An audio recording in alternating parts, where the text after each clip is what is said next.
Well, hello there. This is Shane from Shane's Reviews, and I hope you are having a great day today. Whoops. Today we're going to be talking about The Select, which was wrote by F. Paul Wilson and narrated by Donna Postel. And it's only about a 12 and a half hour book to listen to. But there was a question that was asked by a viewer a long time ago. Her name was Lynette. She was asking specifically about standalone books from F. Paul Wilson, and this certainly is one of those. So it's unique and it's different from what he usually writes, and I didn't know what I was going to expect whenever I got into it, but the book itself was actually fairly enjoyable. Now, a quick word about the narration. It was done fairly well. The production for the book was on par. Donna did an excellent job with the different characters and not really leaning in or trying to masculate or whatever. It was a very enjoyable listen, is my point. She nailed it, quite frankly. And the story itself was nailed as well by F. Paul Wilson. So typically F. Paul Wilson books that I review has to do with Repairman Jack, and this is really not that, nor is it a offshoot of Repairman Jack at all. You've got three basic characters here. You've got Quinn, and then Matt and Tim. And between the three of them, they hatch a plan early on to get Quinn into this very elusive school.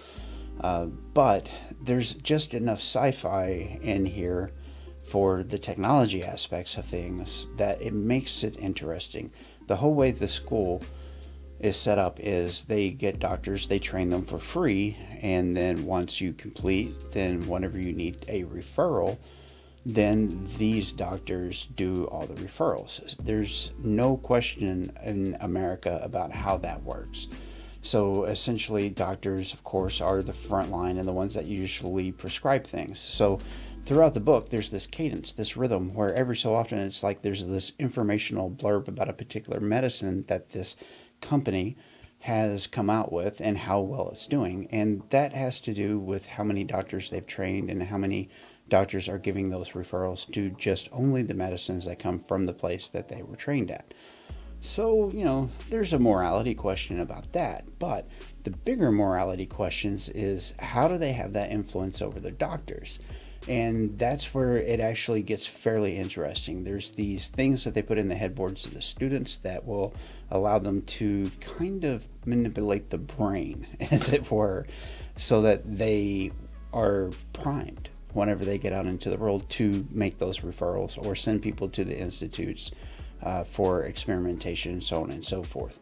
So they've kind of got their own little, it's not necessarily a pyramid scheme or a Ponzi scheme, but they've certainly got a scheme going where they're putting themselves on top through giving this free training and brainwashing to the students, and then also trying to make money off the medicines that they are producing.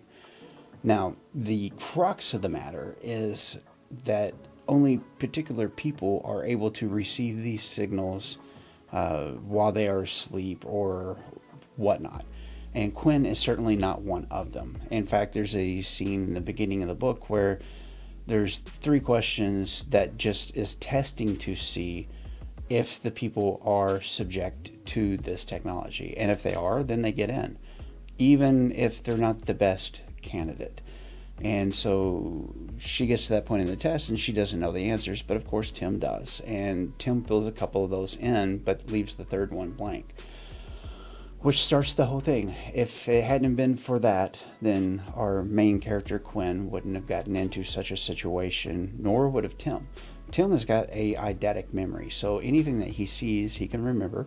And so that makes school and study very easy for him because he doesn't actually have to think about it. He can just pull those images from the books up and see X, Y, or Z, and then move on. So he's used to being that high output, zero effort type of an individual, and it makes it boring for him. But that's one of the things that keeps the book moving, is him and his little idiosyncrasies or his quirks or whatever you want to say there.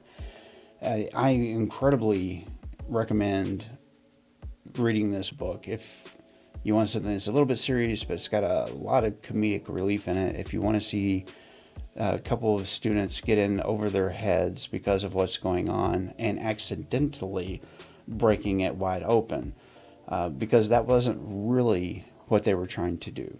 What they were trying to do was just simply make it through, but with the way things happened, there wasn't going to be any simple anything, because the security staff and the bad people from that university slash college slash medical institution, they all start to really amp up things. If they had just been a little bit more chill about it, I don't think there would have been a book. So I'm glad that they did get into all this stuff.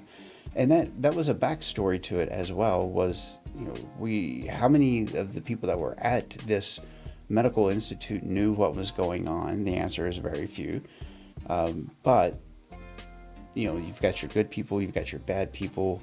But even though the good people were there, they also knew that there was problems in the past where people would just snap and disappear. And Tim ends up getting involved in one of those little situations because he just wasn't letting go. And I can't say I blame him, I wouldn't either.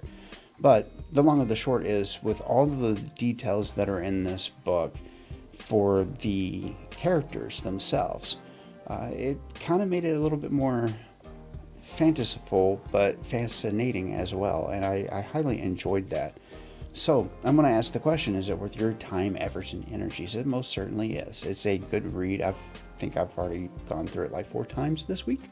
But it's one of those things where, as I was working, etc., I was listening to it. So it's not like I was just sitting still listening to it 4 times this week. But it was incredibly good. So it is worth your time, efforts, and energies. If you like a little bit of mystery, if you like to see something like Shaggy and the gang getting together and curse you kids and all that kind of thing, there are a couple moments that are almost like that in this book, which is just fabulously funny. And then also the dues that get paid to a couple people during this process was yes moments, and really, really enjoyed them. Now, is there anything else really that I can say about this? Without giving it away, not really. It's a good story, it's a well-developed story, and there's no guess in my mind the reason why it shot up so quick to be a bestseller.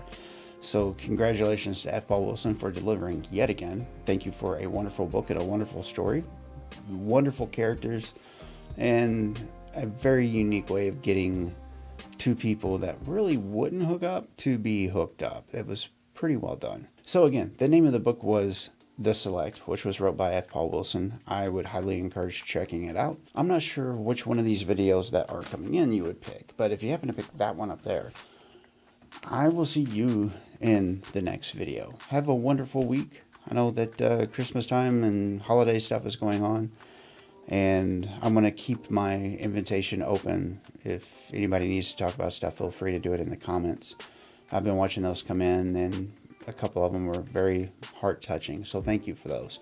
So, love your faces, guys and gals. Be good. Have a good weekend. Do your best. We'll get through this together. And if you made it this far, you are my personal hero. So if you wouldn't mind, hit that little subscribe button and the bell too, so you know when the next video comes out. Bye-bye. Bye-bye.